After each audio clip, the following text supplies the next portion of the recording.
kita kan sering dengar nih, Mas Refli juga pasti dengar kan, bahwa kalau kita menegasikan Gibran, itu dikatakan kita mengkhianati pemuda atau anak muda. Enggak, gitu kita bilang anak muda itu representasinya bukan Gibran. Gibran bukan representasi anak muda yang diharapkan pada peringatan 97 tahun Sumpah Pemuda. Sebenarnya dari mereka itu udah nggak kompak. Ketika Freddy Damanik ya sebagai wakil ketua Projo mengatakan sudah itu kalau tanya ijazah tanya Mas Roy aja. Ya berarti mereka percaya saya dong. Kemarin itu lucu-lucuan aja kalau para termul itu ya Budi Ari, kemudian juga Freddy Damanik, siapa lagi tuh ya yang kemudian bilang kalau dia diperlihatkan ijazah itu ya ketawain aja tuh lagi main Sri Mulat Mas. Sri Mulat aja kalau lucu itu.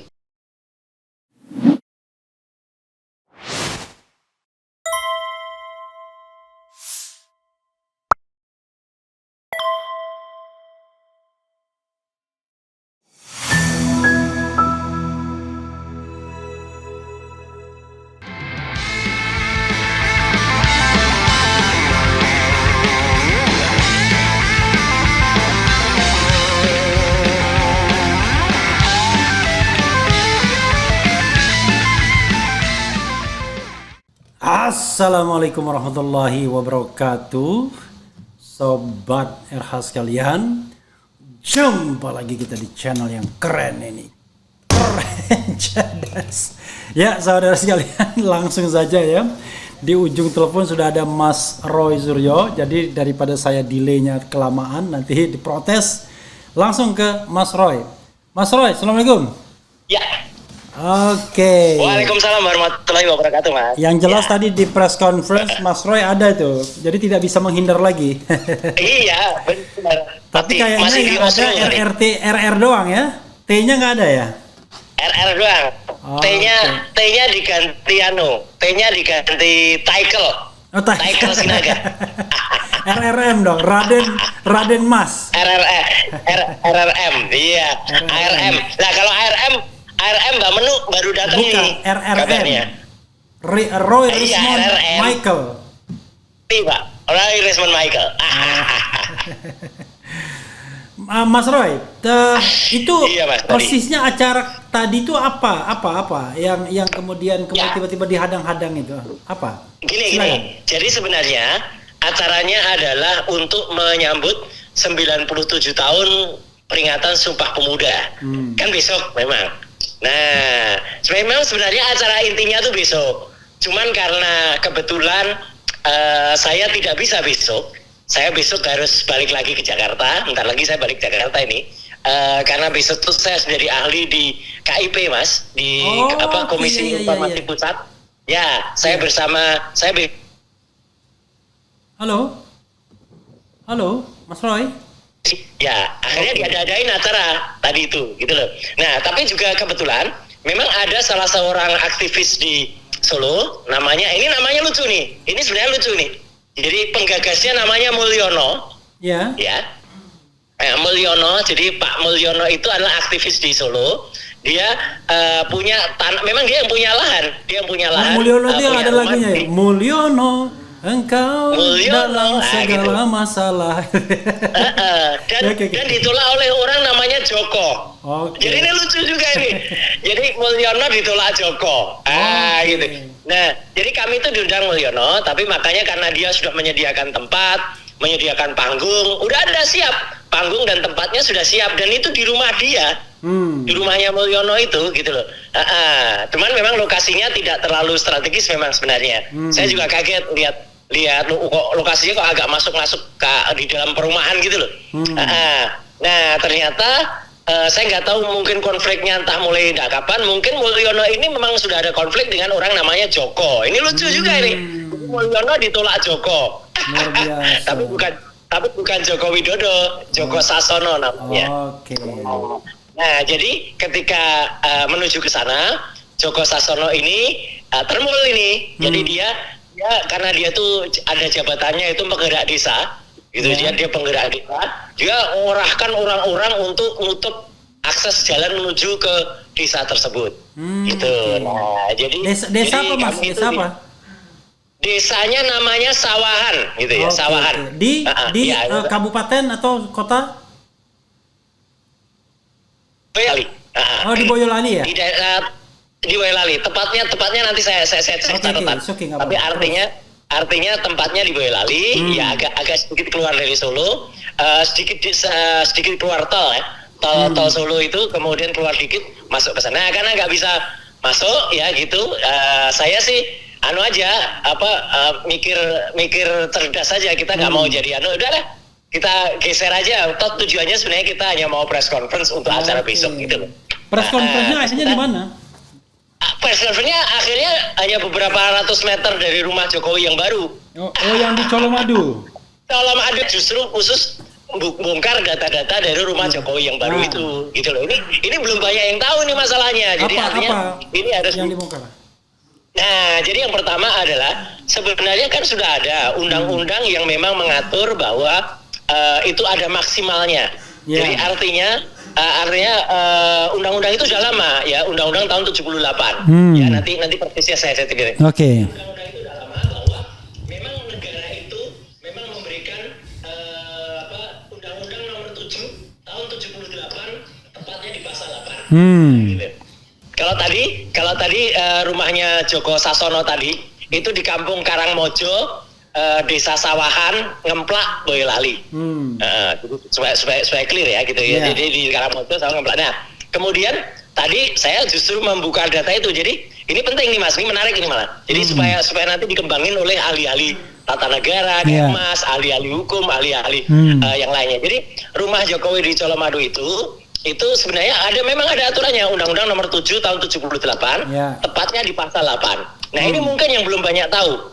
Negara itu tidak hanya membiayai tanah, tapi negara itu membiayai bangunan, seluruh perangkat serta isinya, bahkan mobil plus supirnya itu dibiayai oleh negara. Oke.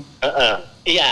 Nah, ini ada aturannya dalam keputusan Presiden Kepres 81 tahun 2004, maksimal nilainya adalah 20 miliar, Mas. Nah, tanah dan bangunan ya? Iya, makanya dulu kayak Pak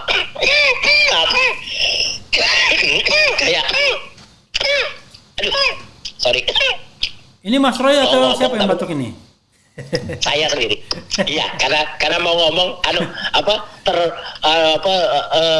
terlalu semangat ya mau ngomong jadi malah kesel.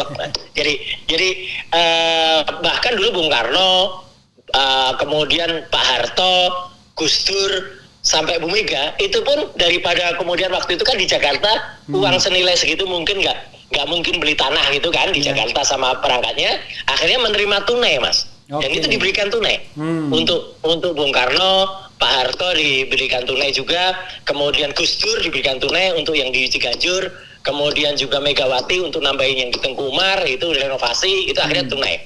Kalau Pak SBY memang diwujudkan dalam rumah di Kuningan, gitu di waktu itu yang ada di mepet dengan kedutaan. Tapi kan luasnya sesuai dengan maksimal 1.500 meter yang ada di situ gitu loh.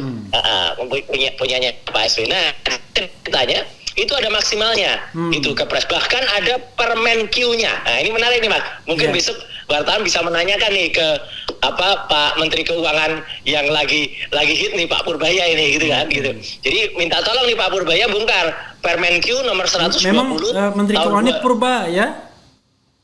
Purbaya gitu ya kan gitu. Jadi Permenkyu nomor 120 tahun 2022 ya.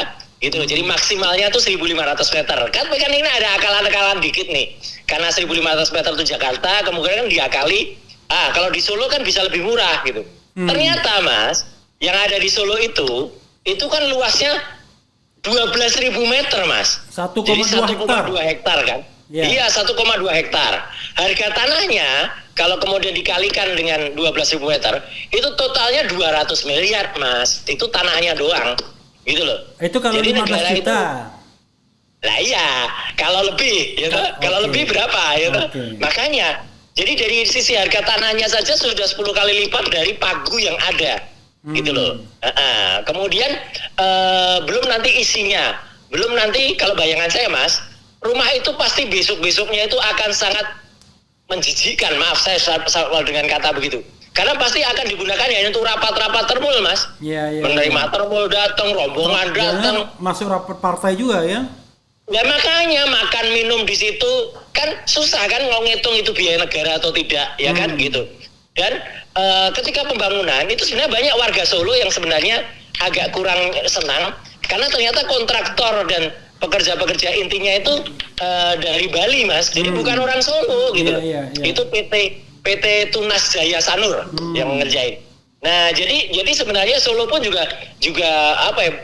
Ngapain sih? Kenapa nggak menggunakan ahli atau insinyur atau PT yang dari Solo gitu? Nah itu. Jadi tadi press conference-nya yang pertama isinya itu, ya. Kemudian yang kedua kita menceritakan tentang bagaimana mungkin belum sampai persekusi ya, tetapi kelakuan yang dilakukan oleh para termul itu di bawah korlapnya Joko Sasono tadi ya, pendamping desa tadi. Itu yang kita bahas. Kemudian kita juga bahas tadi adalah acara besok ya. Acara besok kan isinya kan 97 tahun Sumpah Pemuda. Dan itu diselenggarakan nanti di GUI. GUI itu Gedung Umat Islam di Kertopuran. Gitu. Nah, dulu pernah kita ngadakan di Kertopuran waktu itu kan gitu. Jadi di Kertopuran. Kemudian kalau besok rame ada Mas Respon, ada juga Mbak Menu yang barusan datang ini ya di ARM. Terus ada semua ada kecuali saya karena harus balik tadi. Tapi semua ada besok gitu. Termasuk juga Dr. Babang Tifa nggak hadir. Dr. Tifa pamit katanya. Katanya pamit. Tapi ada Babang Tri, ada juga Mbak kalau yang dari lokal ada Mbak siapa? Baret, Mbak siapa itu? Yang selalu pakai baret. Itu pakai baret. Kemudian ada juga tokoh-tokoh dari Medan, ada temannya Michael yang dari Medan ada juga, gitu. Kemudian ada rame lah. Dan kita tadi bahas di meja itu kita Halo Mas Roy, ya. Jadi ijazahnya Jokowi kita taruh di meja tadi, gitu. Foto-foto ijazah yang kita dapat dari KPU. Jadi diperbesar ya kayaknya tadi. Ya, diperbesar. Kemudian kan besok itu juga kebetulan kan ada sidang Citizen Lawsuit kan? Iya. Jadi kan ada Bangun Sutoto sidang juga yang menggugat ya sama Mas Topan. Besok itu jadi pagi itu teman-teman ngikutin sidang jam 10, terus siangnya jam 12:30 baru acara yang ada di Gedung Umat Islam itu. Itu. Jadi tadi isinya press conference soal itu, Mas. Sama bahas. Ya biasalah. Kalau Bang Respon kan bahas surat keterangannya Gibran yang jelas dia tidak lulus SMA, kemudian jelas betul bahwa terjadi konspirasi atau kong kali kong antara KPU, Dikmenjur dan juga instansi-instansi lain. Setnek juga, itu isinya. Mas gitu. Roy, besok itu gimana nanti apa yang Mas Roy ketahui? Apa tema peringatan Sumpah Pemuda besok tuh? Temanya salah satunya adalah pemuda itu bukan Gibran. Gitu loh. Iya. Jadi Gibran itu tidak merepresentasikan pemuda. Tadi juga ada teman-teman dari Solo yang mengatakan Solo bukan Gibran. Jelas banget gitu. Dan orang-orang Solo tadi mengatakan kami bukan geng Solo. Sebut mereka itu geng Jokowi atau geng Sumber atau apa gitu. Karena orang Solo pun sebenarnya tidak sepakat dengan keluarga itu. Gitu loh. Jadi ini jangan salah ya gitu. Jadi masyarakat kami tuh ke Solo, Mas. Itu sambutannya luar biasa loh. Selain kelompok termul tadi, di mana-mana itu selalu kami ketika di rumah makan, ketika di tempat sebelumnya, waduh mereka tuh selalu nyelamatin, selalu minta foto, selalu bahkan ketika saya yang landing dulu ketika di Adi Sumarmo juga sambutannya hangat banget, teman-teman juga. Jadi artinya besok itu salah satunya adalah kita kan sering dengar nih, Mas Refli juga pasti dengar kan, bahwa kalau kita menegasikan Gibran, itu dikatakan kita mengkhianati pemuda atau anak muda. Enggak, gitu kita bilang anak muda itu representasinya bukan Gibran. Gibran bukan representasi anak muda yang diharapkan pada peringatan 97 tahun Sumpah Pemuda. Dan saya tahu dan kita yakin pastilah ketika Sumpah Pemuda dulu ya gitu 28 Oktober waktu itu adalah tahun 08 itu kita juga pasti 28 kita juga pasti tahu bahwa mereka itu tidak seperti Gibran sekarang yang semua full fasilitas oligarki, dinasti dari orang tuanya. Gitu loh. Masa pemuda-pemuda kita, pejuang-pejuang kita zaman dulu disamakan dengan Gibran. Itu Mas. Jadi besok itu intinya itu. Mas Roy, langsung malam ini juga bergerak ke Jakarta? Ya, ya. Jadi Besok bentar lagi itu, saya berangkat. besok itu jadi ahli di Komisi Informasi Pusat. Ya, Komisi Informasi Pusat. Nah, sudah. Tadi yang sudah Bona diminta Tua juga itu. oleh Panitra. Kenapa? Yang Bona Tua. Yang Bona Tua. Melawan Oke. KPU. Ya, Jadi, karena saya juga pernah sudah jadi ahli di mediasi KIP. gagal berarti. Mediasi gagal. Jadi besok mendengarkan keterangan dari ahli. Jadi saya karena dulu termasuk tim yang merumuskan undang-undang KIP ya, keterbukaan informasi publik nomor 14 tahun 2008, maka saya diminta besok itu. Iya. Satu lagi kalau nggak salah siapa? Si itu ya? Yulianto. Ya, betul. Satu lagi Pak Yulianto yang dulu pernah menjadi anggota KIP di masa awal gitu. Jadi KIP di masa awal tahun awal KIP DKI. Beliau kan pernah anggota Komisi Informasi DKI.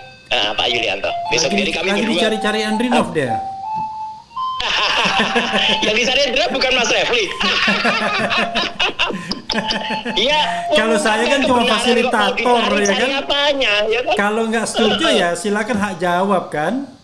Makanya. Dan memang benar kan gitu. Saya juga pernah sih ngobrol waktu itu ada seminar tentang IKN ya, waktu itu saya agak debat dikit sih dengan Mas Andri. Ya nggak apa-apa lah. Kalau itu sih debat di seminar bagus. Tapi jangan kemudian main ancam gitu, nggak bagus itu. Gitu. Jadi kalau dia bersedia gitu. ya sih, kan kalau saya kan hak jawab itu dua, datang ke tempat saya atau dia bikin podcast sendiri atau bikin segmen sendiri. Ya udah selesai dia kan. Atau seminar kayak saya dulu. Iya. Atau seminar kayak saya dulu. Jadi kita kan? berseminar, kita adu data. Saya waktu itu bilang kalau IKN itu sebenarnya dalam memutuskannya di DPR itu sebenarnya kalah-kalah. Karena kan itu hanya diputuskan oleh tidak kurang dari 80 anggota DPR. Masa sih 575 anggota Dewan hanya fisik yang datang 80, katanya online. Tapi kan kita tahu lah, anggota DPR yang online itu kan yang hidupin kan staf ahlinya atau asistennya. Online belum tentu ada orangnya kok. Dan saya waktu itu mau minta, kalau boleh, kalau bisa minta print out atau screenshot ketika itu ada. Mereka ada nggak? Wajahnya muncul nggak pada saat itu, ya kan? Kan kadang-kadang cuma nama-nama doang, nama-nama kalau online lah. Kalau online kayak gitu dihitung kan, berarti kan undang-undang IKN itu tidak diputus secara quorum. Itu harusnya batal demi hukum. Oke, Gitu, Mas. Mas Roy, ada satu lagi Ya. apa yang mau disampaikan Mas Roy besok sebagai ahli?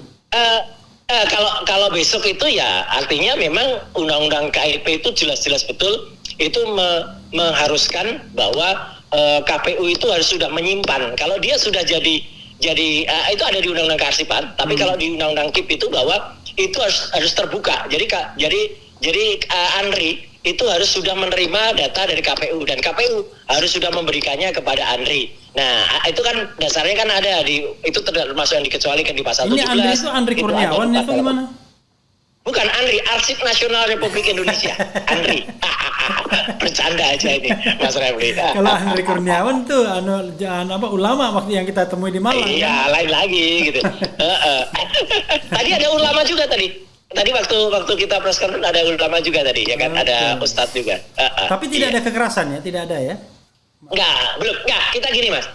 Kita tahu kalau kita misalnya ya, meskipun kita punya hak, tadi kan Pak Andika sebagai lawyer kan sebenarnya juga bilang, Mas, kita jamin ini kebebasan berpendapat. Toh juga itu yang di situ.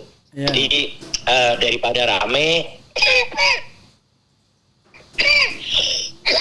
saya bilang, udah malah.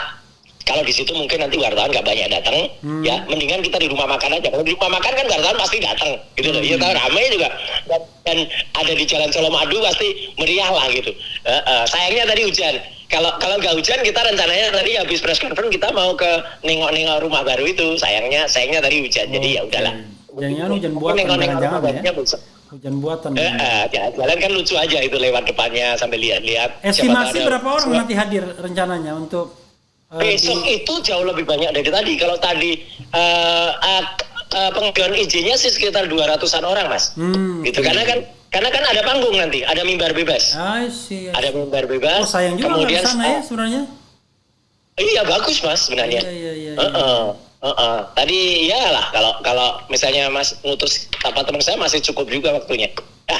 Jam berapa? Pakai Kenapa Mas? Besok jam berapa besok tuh acaranya? Besok siang 1:30. Oh, oke. Bisa acaranya 1:30. Dengan kereta pagi malam kan, mestinya dengan kereta malam. Ke pulang sendiri. Kereta pagi aja nyampe kok. Iya.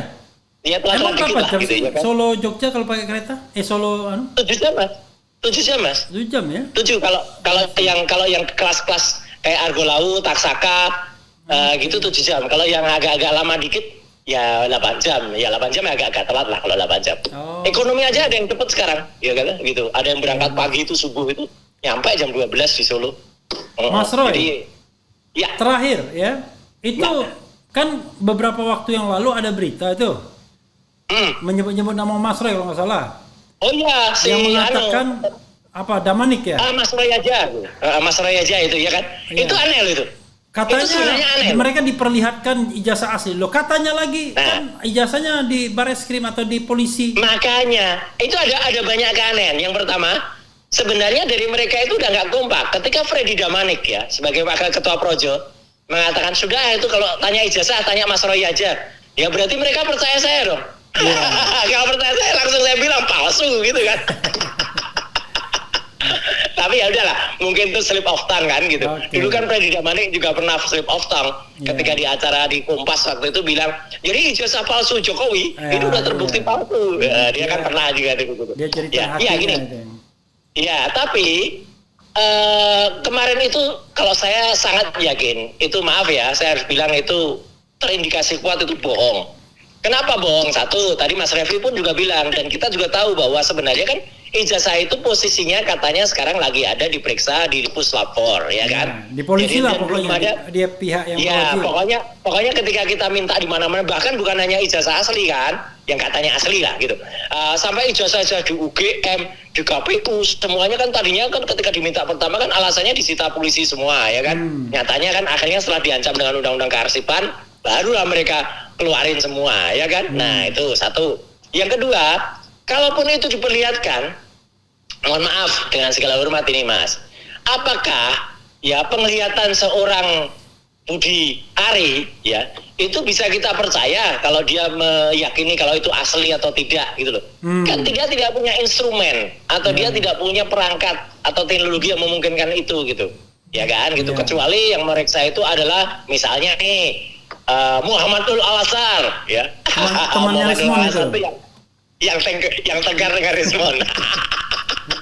Nah misalnya itu oke lah, mungkin orang berpikir nah sekarang malah kayak Budi Ari, kita udah tahu pastilah Budi Ari aja yang sampai sekarang berjanji mau bongkar Fufafa aja kan janjinya palsu. Ingat kan Mas, dia dulu ketika menyanyikan itu berjanji padahal lagunya sudah kan ya, rasa lezat. Bukan rasa lezat, bukan rasa cemas, hidup berat, dunia gelap, Fufafa, makzulin aja. Saya tadi juga lucu Mas, selain main wayang kayak biasanya, ya, saya tadi juga melakukan kidung tuh tembang khas Jawa soal maksulkan Gibran dengan Jokowi. Bahasa Jawa tadi. Oke. Oh itu pernah yang dinyanyikan Dr. Tifa di. Kalau Dr. Tifa bikin bikin prosa dia dalam bahasa Jawa. Selalu kreatif Mas, lain Mas. Oke. Luar biasa. Intinya, kemarin tuh lucu-lucuan aja kalau para termul itu ya Budi Ari, kemudian juga Freddy Damanik. Siapa lagi tuh ya yang kemudian bilang kalau dia diperlihatkan ijazah itu ya ketawain aja itu lagi main Sri Mulat Mas. Sri Mulat aja kalau lucu ini. Nah tapi apa ya, kok bisa dia kemudian slip of tongue mengatakan dia diperlihatkan ijazahnya, ada ijazah aslinya. Makanya itu. Kok bisa gitu? Kan maksudnya tega banget tuh bohongnya. Makanya kan makin membuat orang tidak percaya kalau itu terus. Semua orang malah justru kita kan pasti percaya polisi mengatakan sudah menyitanya, sudah. Iya. Iya kan? Tadi tuh halo.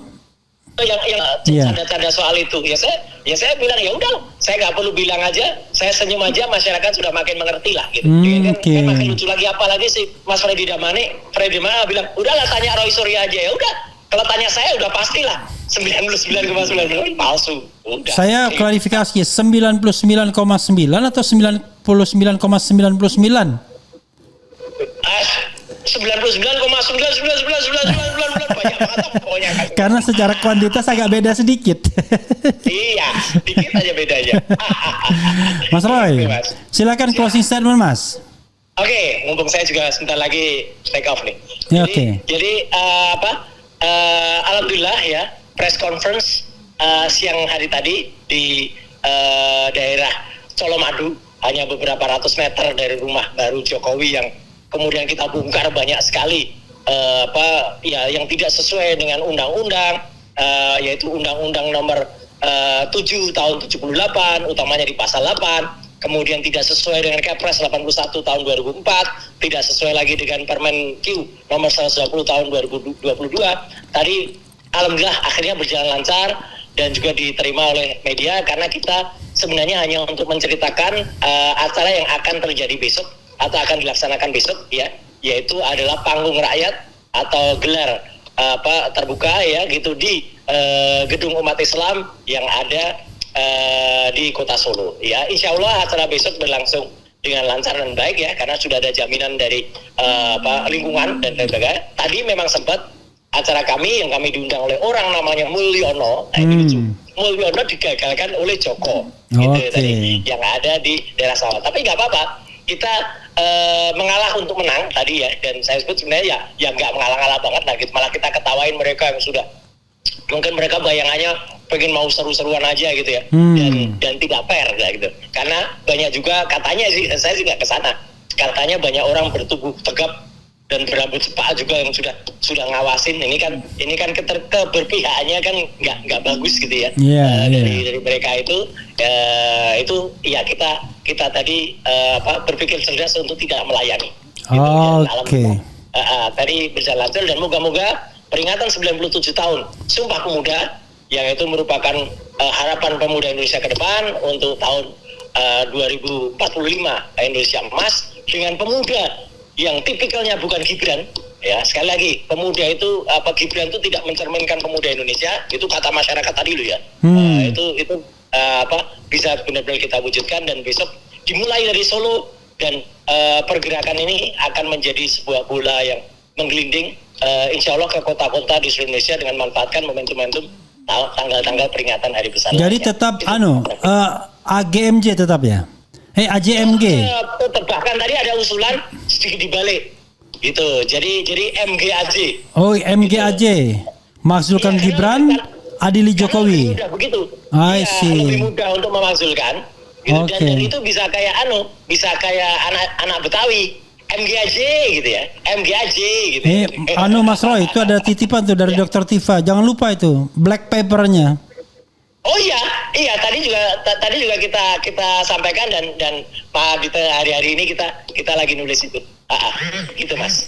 Oke, Mas Roy. Mudah-mudahan a safe flight ya.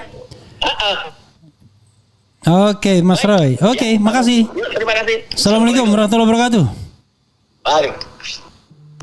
Ya, sobat sekalian, dengan Roy Suryo, dia mau take off ke Jakarta. Kelihatannya dari bandara di Solo. I don't know exactly apakah di Sumarno ataukah di Ponorogo. Kok Ponorogo sih? Apalah yang jauh dari Jogja itu. Dia ke Jakarta karena mau jadi ahli besok. Sidangnya jam berapa? Jam 10 tadi ya bilang. Ya, jadi sobat sekalian, di Solo ada ada peringatan Sumpah Pemuda di Gedung Umat Islam. Kemudian di Jakarta ada sidang KIP.